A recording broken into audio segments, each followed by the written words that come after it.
Your attention, for example, is mediated by unconscious forces. And you know that perfectly well. And this is another Freudian observation. You know, if you're sitting down to study, for example, your conscious intent is to study. But you know perfectly well that all sorts of distraction fantasies are going to enter the theater of your imagination non-stop and annoyingly. And there isn't really a lot you can do about that except maybe wait it out.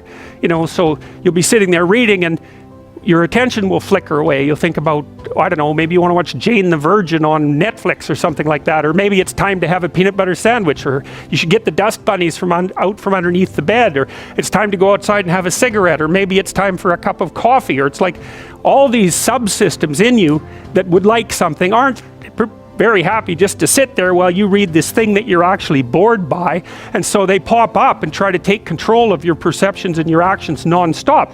Maybe you think, well, this is a stupid course anyways, why do I have to read this damn paper, and what am I doing in university, and what's the point of life? It's like you can really get going if you're trying to avoid doing your homework, and then you might think, well, what is it in you that's trying to avoid? Because after all, you took the damn course and you told yourself to sit down. Why don't you listen? Well, because you're a mess.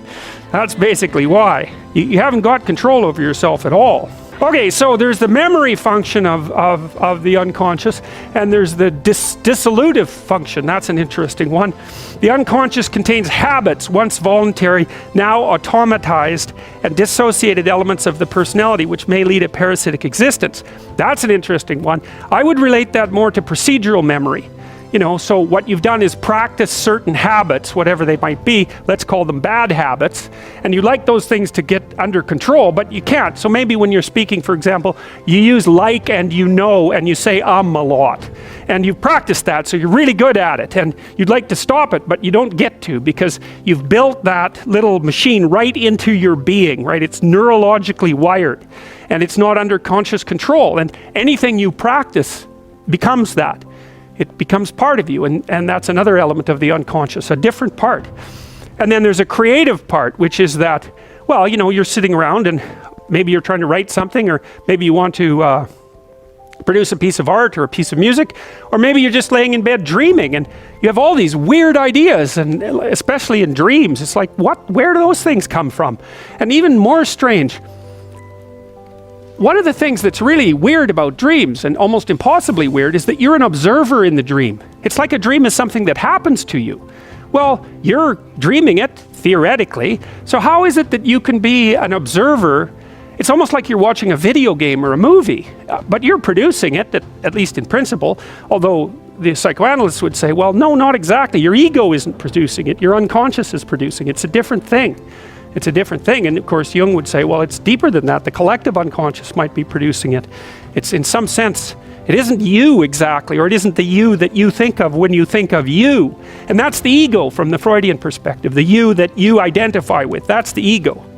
And outside of that is the unconscious. The id, that's more the place of impulses, and you could think about those as the biological subsystems that can derail your thinking, right? And that govern things like hunger and sex and aggression and your basic instincts is another way of putting it. And it's a reasonable way of thinking about it, because these are subsystems that you share with animals. You share them certainly with mammals. You share most of them with reptiles. You share a lot of them with amphibians, and even going all the way down to crustaceans. There's commonality, for example, in the dominance hierarchy circuits. And so these are very, very old things. And the idea that you're in control of them is, well, you're not exactly in control of them. And I would say the less integrated you are, the less you're in control of them, and the more they're in control of you. And that can get really out of hand, you know. You can be, like with people who have obsessive compulsive disorder, for example, which seems to be, I would say, the dissolutive elements in some sense of the unconscious, the way that it's portrayed here. Poor people with obsessive compulsive disorder, they can spend half their time doing things that they can't really control, and they have very strong impulses to do them, and it's very hard on them to block them. You know, they'll almost panic if those things are blocked. And then you have people with Tourette's syndrome, you know, that they'll be doing all sorts of weird dances and spouting off obscenities and imitating people without being able to control it, and sometimes a little bit of antipsychotic medication can dampen that down, but it's as if there are these autonomous semi-spirits inside of them that grip control over their behavior and make them do things. And you find that to some degree in your own life, because maybe you've become very attracted to someone, even maybe you don't want to be attracted to the person, and then you find yourself, texting them when you know perfectly well that you should be going to bed, and you're in a grip of something, and you can't control it, and that's all part of the unconscious and all part of what Freud was studying.